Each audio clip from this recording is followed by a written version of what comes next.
Bien, a continuación voy a presentar a Su Alteza Imperial Osman Osmanoglu, que es natural de Alejandría, en Egipto, tiene nacionalidad turca y británica y es miembro del Instituto de Contadores Públicos en Inglaterra y Gales desde 1965.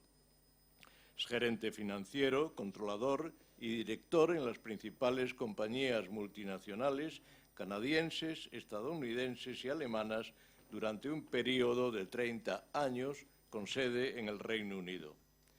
Es autor de Memorias de mi padre, transcritas del antiguo turco otomano al turco moderno, Genealogía de la familia imperial otomana, Memorias de un príncipe otomano, en inglés, y estadísticas y gráficos relacionados con la dinastía otomana.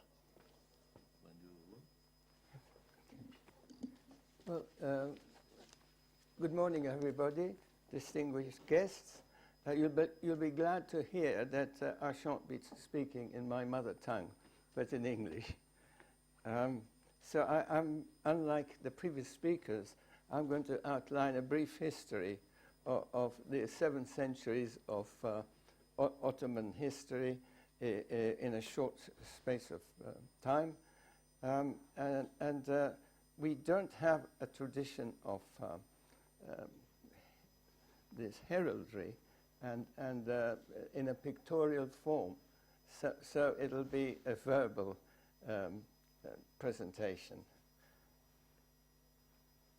I should start by saying our family were chased out of Central Asia by the Mongols and settled in Asia Minor in the 11th century, and became rulers in 1231 by the first bey was Ertuğrul Gazi, and eventually we went the tribe, so to speak, then went west and settled in the area of Bilecik, which is in western Anatolia, and his son was Osman, and he became the first sultan. Hence the word Ottoman that is used in Europe. It originates from the word Osman, which is also my own name. Osman became sultan in 1299. Up to then, there were the Seljuk rulers of Anatolia, another sort of tribe of Turks. But over the years, the 21 beyliks within Anatolia, of which the Ottomans were one, eventually Osman and his subsequent rulers have managed to consolidate the other beys into one single nation state over maybe about 100 years or so.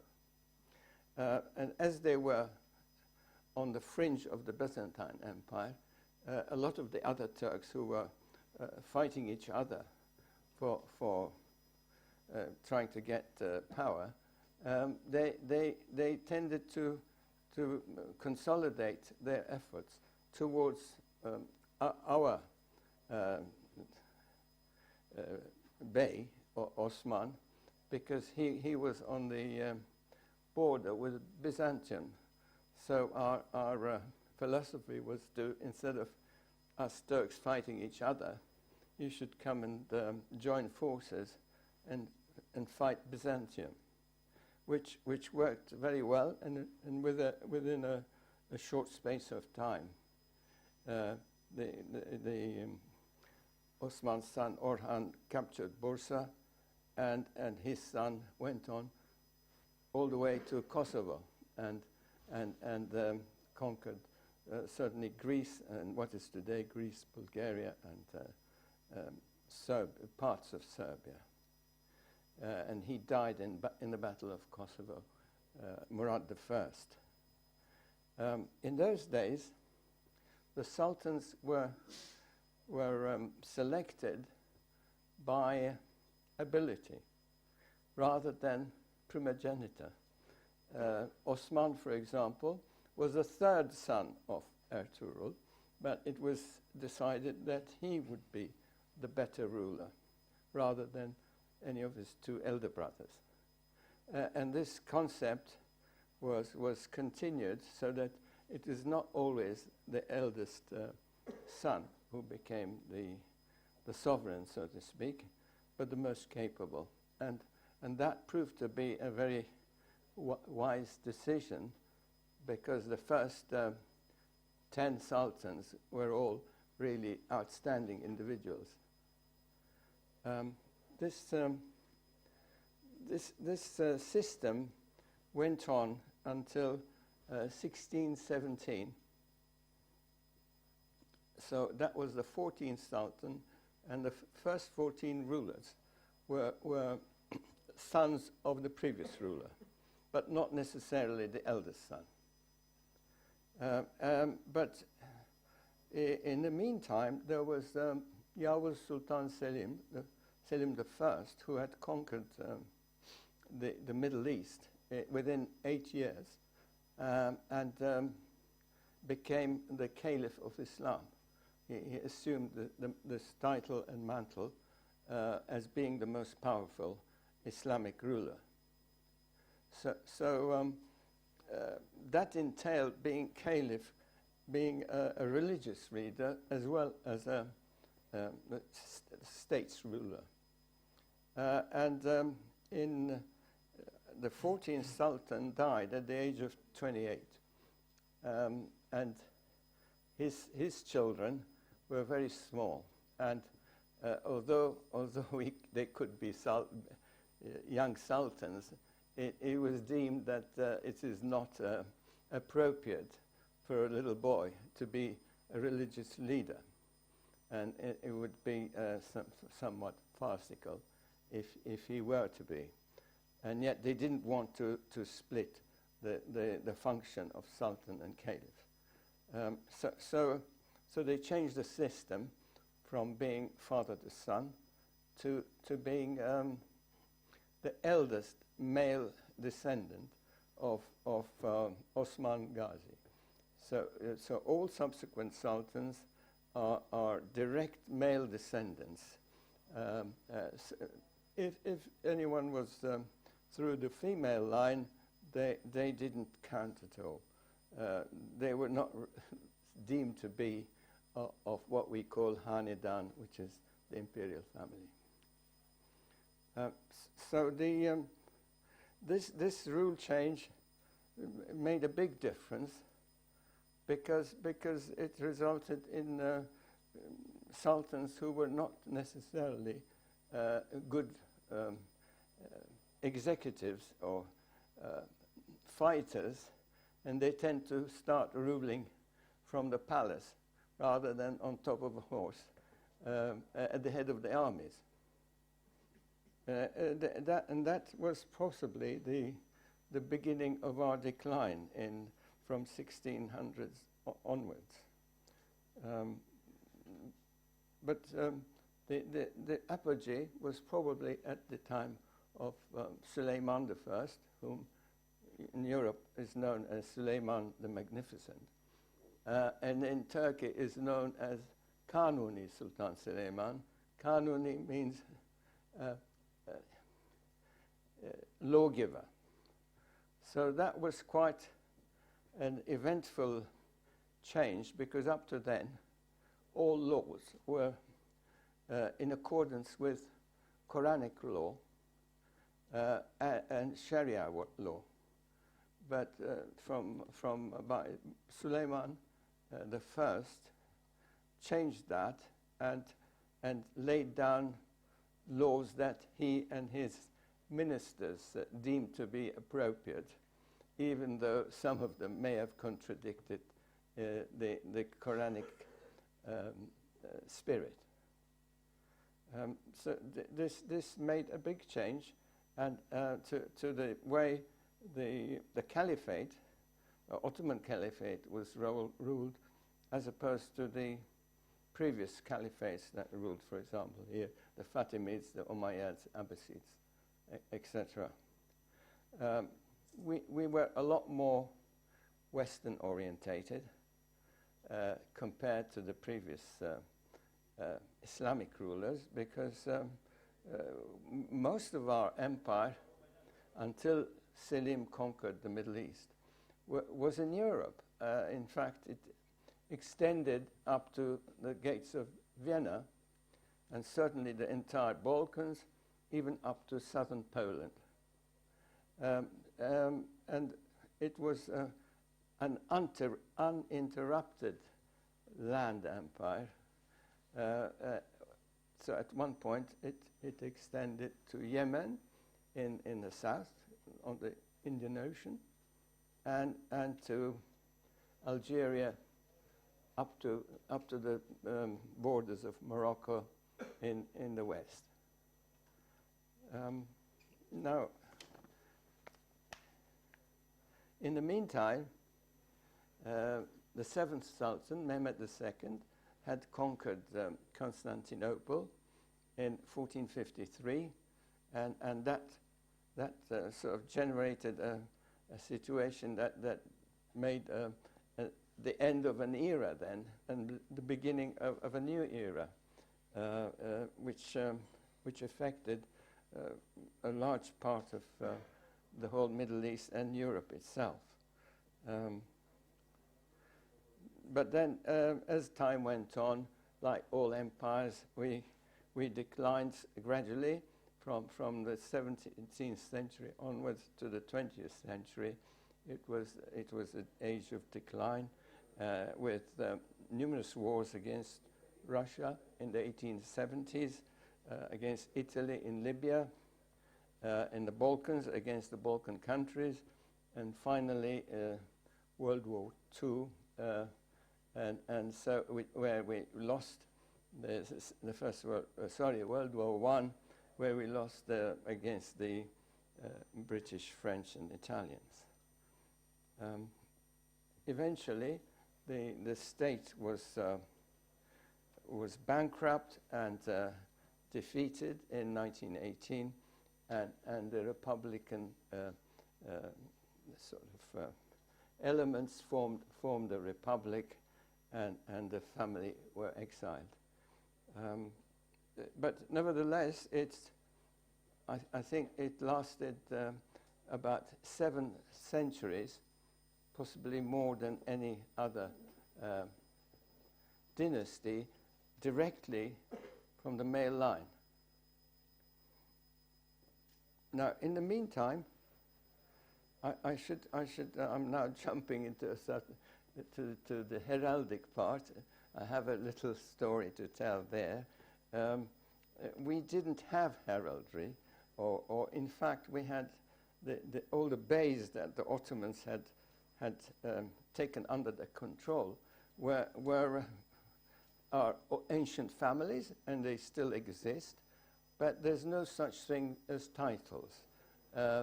There wasn't any titles even during Ottoman times. In Ottoman times, the Sultan gave a lot of wealth and power and lovely houses along the Bosphorus, etc., to the people who were very successful at whatever they did for the nation. But once that person had died, his children got nothing. So it was very different to what happened in Europe, where somebody who's achieved a lot, his children were also sort of recompensed. Whereas in the Ottoman system, all the wealth of that particular individual reverted back to the state and was given to other people who had served the nation well in other spheres, possibly. So it changed hands. So the concept of having a nobility and a rich aristocracy just simply didn't exist. It was all temporary for the person who actually performed a great deed. Now, towards the end of the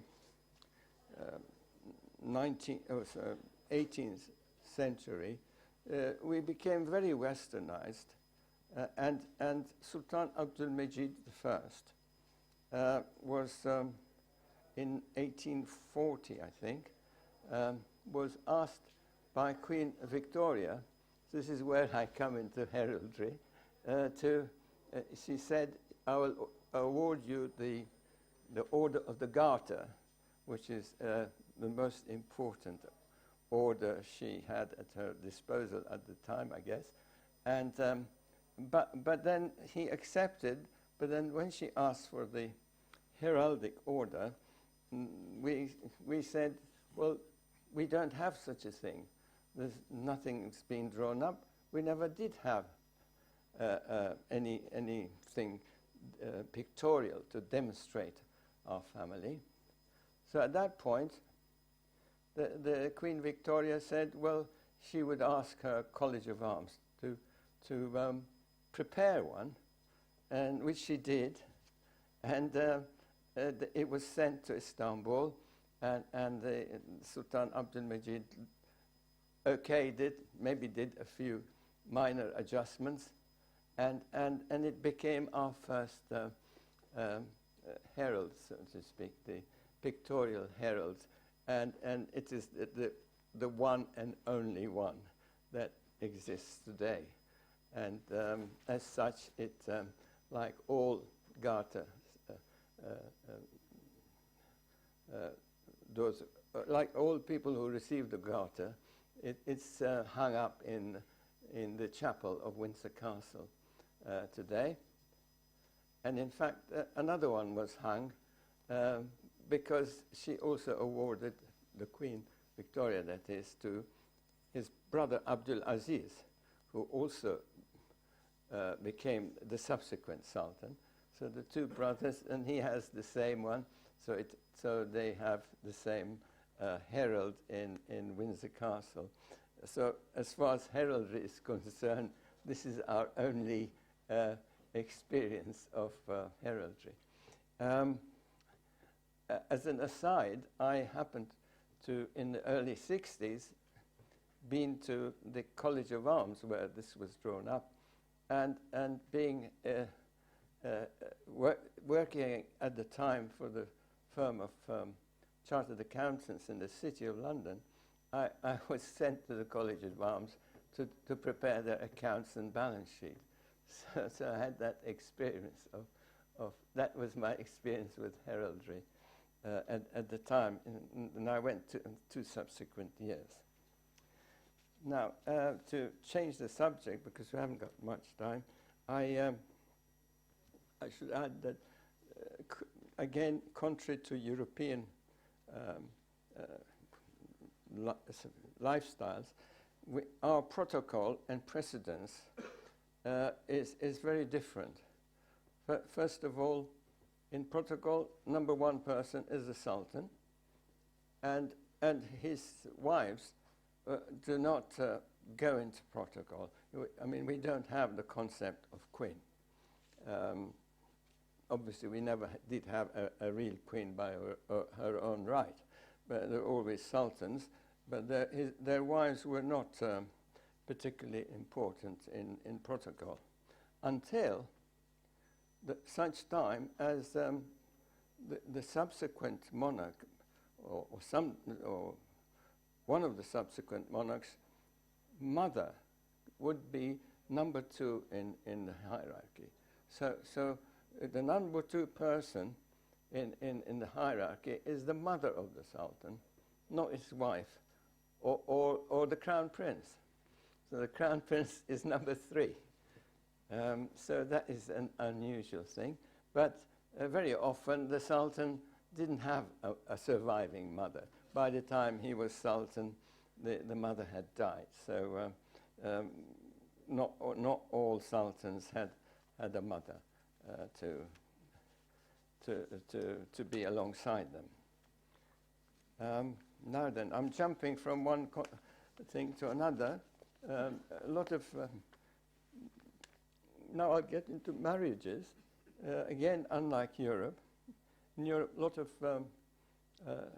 royalty, aristocracy intermarry, and as such, continue a sort of aristocratic future for their children.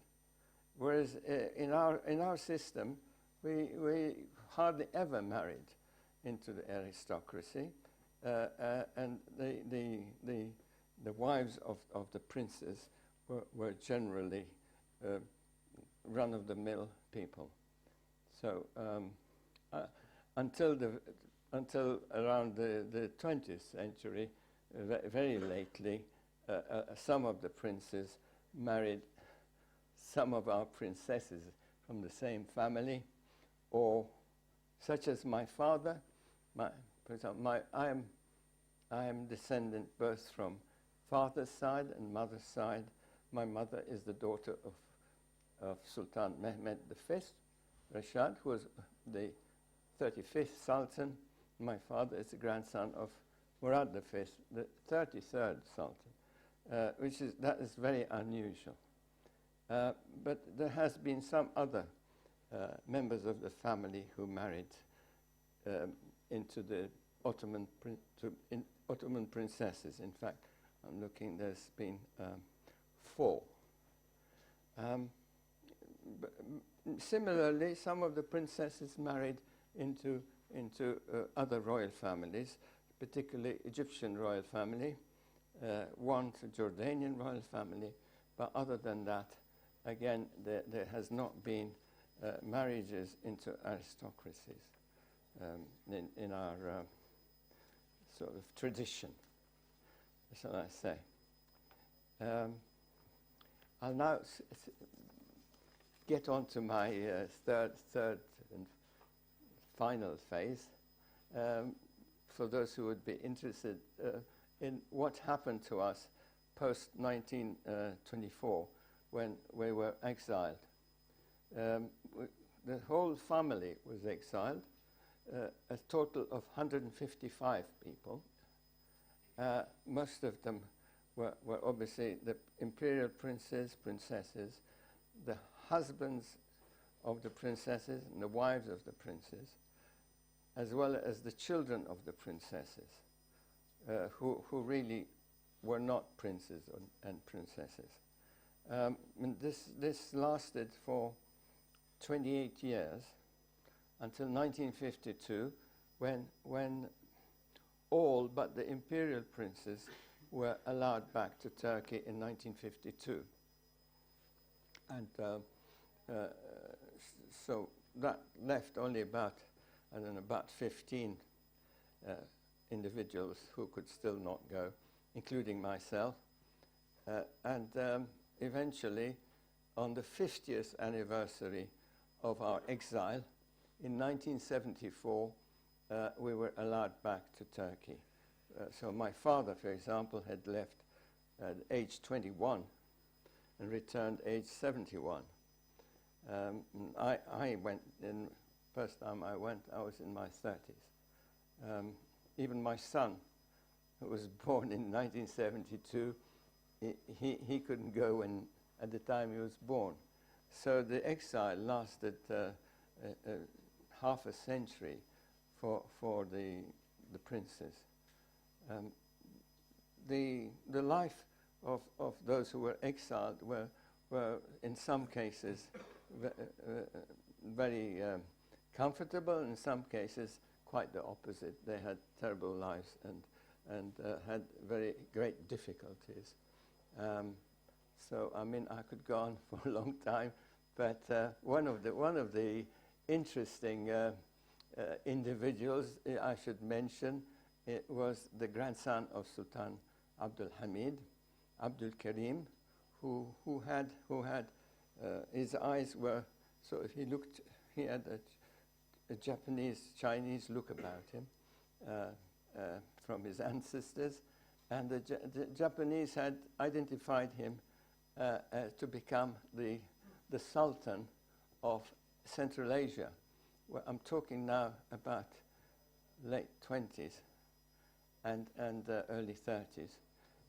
And the Japanese wanted to form a Turkic empire in Central Asia, which of course the Russians strongly opposed, as did the Chinese.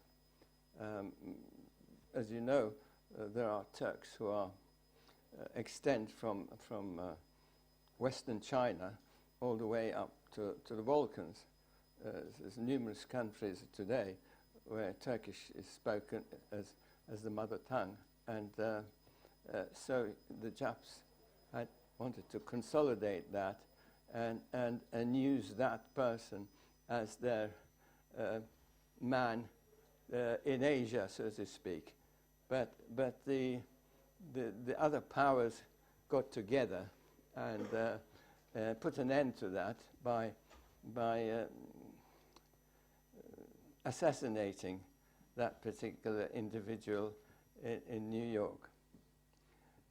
So we had some very interesting and difficult times for my parents' generations, but my generation have been, by and large, reasonably secure, and we had a normal life, mostly in Europe, some of us in the Middle East, mostly in Egypt, where I was born. And during my time in Egypt, there were a lot of European exiles, royal exiles. For example, the king of Italy, Victor Emmanuel, was when he was exiled, he went there, and he in fact died in Alexandria, and his two daughters were there. Giovanna, it was one who was the mother of King Simeon, wife of Boris of Bulgaria. There was the king of Albania there, Ahmed Zog. There was the Greek royal family of Constantine and his sister, who later became Queen of Spain. She was there. And of course all the other Middle Eastern royalties from the King Hussein was at my school, as was King Faisal of Iraq, King Hussein of Jordan, and Leka of Albania, and Simeon of Bulgaria were all my schoolmates. I went to British school in Alexandria. There we go. Okay. Yes.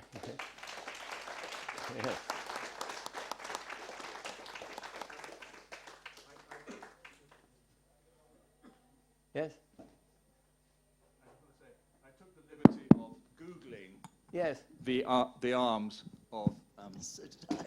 So I believe those are the Garter arms. That's, at least according to Google anyway. No, it's not. So then I have these ones. This yes, that is. So these arms then. That is, yes. Yes, that's the one I Oh, sorry. Yes, sorry. that is the one. So yes. this might be, the other one might be the badge somehow. No, well, the other, that insignia in the center is a signature. It's a signature of a particular sultan. I can't tell. Yeah, it was this was Abdul Aziz, I think. So it's like a... Right, if that's Abdul Aziz, yes. Yeah. Well, each sultan...